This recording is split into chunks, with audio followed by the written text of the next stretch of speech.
Welcome, Cancer. At Astrologically, we believe the planets do not predict your future, they reveal your true potential. And in the final 6 months of 2025, that potential is breaking through with unstoppable grace. This is not just a lucky chapter. For you, it's a soul-shifting, heart-opening, divinely orchestrated return to your power. You're not just stepping into alignment, you're stepping into your anointing. Cancer. You are the nurturer of the Zodiac, the divine protector, the one who carries the emotional wisdom of lifetimes. And yet, this year especially, the first half may have felt like your softness was tested. You were asked to stand firm in storms you didn't expect. You carried weight for others while tending silently to your own wounds, but the universe saw all of it. And now, you're about to receive in public what you healed in private. It all begins in July. Your birth season, a sacred time when your energy is naturally at its peak. The Cancer new moon marks a cosmic rebirth for you. This moon isn't just about intentions, it's about alignment. You're no longer chasing peace, you're becoming it. This lunation activates your first house of self, identity, and renewal. You're remembering who you are, not the watered-down version, but the radiant, intuitive, visionary that the world forgot to fully recognize. Around this time, Mars enters Gemini, igniting your subconscious and dream realm.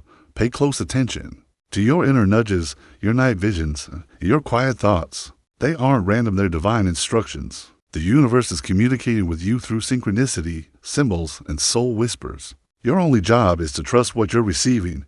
Then comes August, and the energy shifts in your favor big time. Jupiter in Gemini works behind the scenes, clearing blocks and unlocking secret blessings.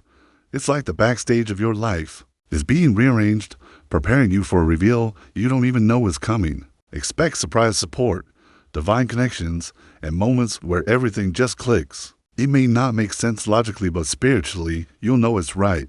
Meanwhile, Leo season lights up your second house of money, self-worth, and abundance. This is where your luck becomes visible, not just in income, but in confidence, in recognition, and feeling finally undeniably valued. If you've been working on something creative or entrepreneurial, this is your moment to go public, to stop hiding, to stop dimming, to let your gifts speak and be compensated accordingly. September is a turning point.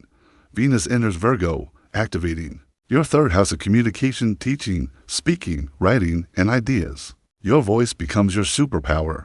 You're no longer hesitating, you're articulating. You may be offered opportunities to share your story, collaborate with new partners, or launch something deeply aligned. Don't overthink it. Say yes to what lights you up. Even if you don't feel ready, your preparation is spiritual, not just practical. October brings a cosmic reset through the Libra solar eclipse, lighting up your fourth house, home, family, foundations, and inner healing. This is deeply personal. Something from your past is being released, maybe a belief, a relationship, or a version of yourself that once felt safe. But with every release comes a rebirth. You're redefining what home means. You're reclaiming your roots. You're creating space for emotional abundance like never before. This eclipse can also bring sudden movement, literal or emotional, a change in resonance, a reconnection with family, a closure you didn't think you'd ever get. But whatever happens, it's clearing karmic residue and returning your soul to peace. Then comes November, and the energy gets passionate, deep, and powerful. Scorpio season activates your fifth house of love, creativity, pleasure, and self-expression. After months of processing, you're ready to feel again, to live again. Romantic doors open, artistic fires reignite. You may find yourself drawn to someone magnetic or to a project that feels destined. This isn't surface-level attraction, it's soul-level magnetism. And because Scorpio is a fellow water sign, this energy works in your favor. You're no longer afraid to be seen in your fullness. The too sensitive version of you is now your strength. You realize the more you love from wholeness, the more aligned everything becomes. By December, everything starts to come full circle. Capricorn energy, your opposite sign, activates your seventh house of relationships, commitments, and soul contracts. This is where the blessings land. Someone shows up, something solidifies. You stop waiting for people to choose you and realize you've already chosen yourself. And from that self-choosing comes a reflection of your worth in the form of powerful partnerships. Whether it's romantic, professional, or spiritual, December shows you what's possible when you no longer settle. The connections you attract now are mature, grounded, and aligned. No more emotional guesswork. No more proving your worth. Just mutual respect, love, and divine chemistry. But this chapter isn't just about external shifts. It's about internal healing. Cancer, you're breaking generational patterns. You're releasing ancestral wounds. You're finally letting go of the belief that you have to carry everyone else's pain to be worthy of love. You don't. You are enough even when you're resting.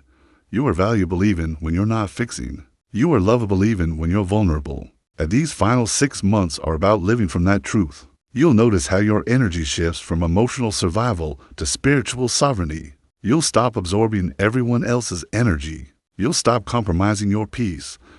You'll finally begin to feel at home not just in a space, but in your own body. So, what's unfolding for you? An emotional rebirth that redefines how you love and how you're loved. A creative awakening that unlocks passion, income, and purpose. A divine release of past pain.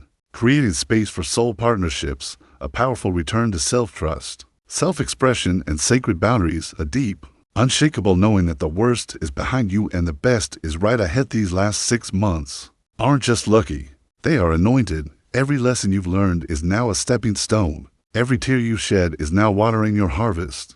You're not behind. You're not broken. You're in bloom.